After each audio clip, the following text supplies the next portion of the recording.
Okay, we just finished inspecting 195 Conch, and I just want to go over some things with you real quick so that you get an idea of what you have here.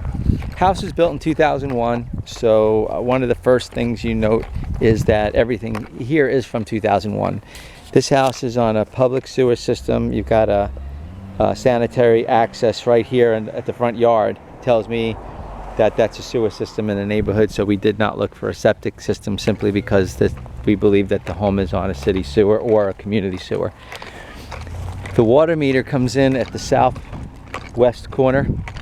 Okay, you got two things here.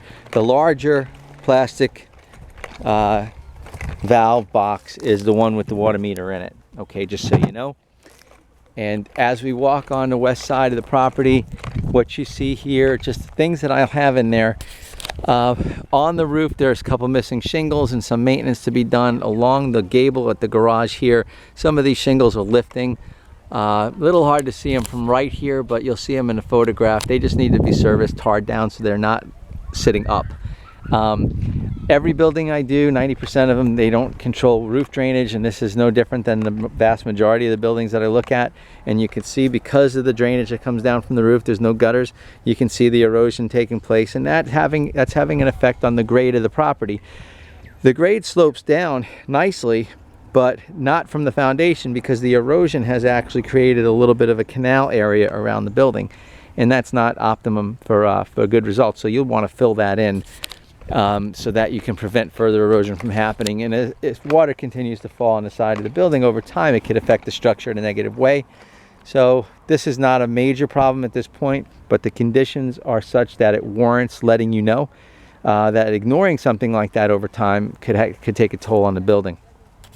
Your air conditioning unit's located on this side of the property, on the west side, and you can see that it's in fair condition. It's 14 years old.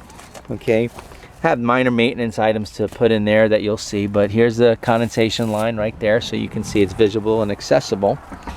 To the left of the air conditioning unit is the main water valve. If you get in here, right here's the hose bib, and you get into that valve box, you see there's a red handle there. That's where the main water valve is. There is a shutoff or a power disconnect for the electricity. That's located in the garage at this very side of the building. Easy to locate, easy to spot once you're inside. Okay, and as I went around the building, it's all of the same things pretty much. The erosion is probably your #1 concern out here as far as maintenance goes. And as we walk around the east side of the building, not much happening here. Same erosion and stuff, but not much really happening. The walls are painted and sealed. I mean, I don't see any real obvious, visible, threatening cracks of any kind. So the exterior walls have been maintained or recently painted, or painted within the last few years, for example. All right, and the cracks that you see at the driveway and the front patio and in the garage floor, those are normal, and they do not appear to be problematic. As we come into the front entry foyer area, there's several areas. You might not be able to see it on the video, but there's some cracked tiles here in the hallway and in the kitchen. All right, and at the ceiling, even though it looks like it's minor, you just have some cracks at the seams where the tape is. A lot of that could be from several different conditions, and those are conditions that I'll explain in the report so that you have an idea. The garage was a little bit on the crowded side as far as accessibility, but we got to what we needed to. Main service disconnect panel is at the west wall.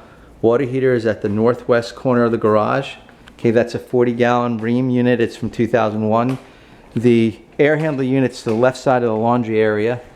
Okay, and I estimated that the unit is a 2.5-ton, manufactured in 2001, both inside and outside. The serial numbers are not visible on the units on a standard tag, and the one that's right here doesn't really give you the ability to read it. It's been damaged a little bit. So essentially what we're going to do is estimate it, and I estimate it to be 14 years old. It's in functional condition at this time.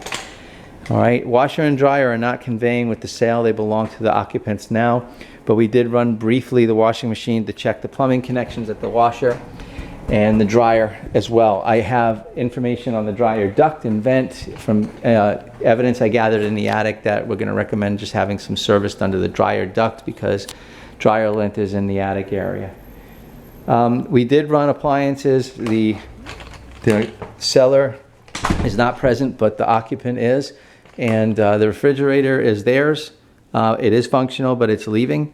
The vent fan or the hood vent fan and the range that's staying, those are functional. There's a garbage disposal under the sink that is functional, has been recently replaced within the last few years. And the dishwasher was operated, ran a full cycle in my presence, and appeared to complete the cycle properly. We went through the interior, and the only thing about the inside that we'll say is some of the access was a little limited, only because the people who are here are getting ready to move, and some of the rooms have a little bit of clutter. But other than that, we got around pretty well and give you a good picture of everything that's going on. I don't have any major repairs, but I have a lot of information. We'll include all the information that we collected in the actual document that we create for you. That will give you a roadmap as far as moving forward, and you know what you may wish to take as far as our recommendations, and what you may wish to put off as far as those recommendations. Those are decisions that only you can make. Anyway, I hope this video helps. It's a supplement to the actual inspection itself, and you'll be receiving both via email. Thank you.